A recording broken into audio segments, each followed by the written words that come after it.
In order to make the integration between Tucalendi and your PayPal account, the first thing you need to do is to get the PayPal client ID and the PayPal secret key.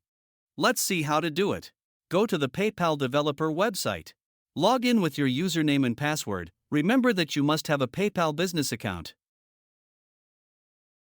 Click on Login. For security reasons, you must confirm your identity, and you will receive an SMS on the associated cell phone. Enter the code and click Send.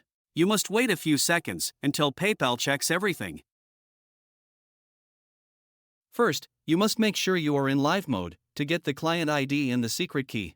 When you are in live mode, click on Apps and Credentials. In our case, we already have several apps, but we are going to add a new one. Click on Create App. Enter a name to identify the app.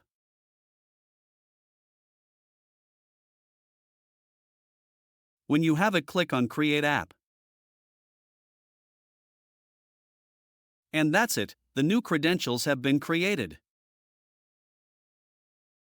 Now, you only have to copy them and use them in the integration with Tucalendi. We will see this in the next tutorial.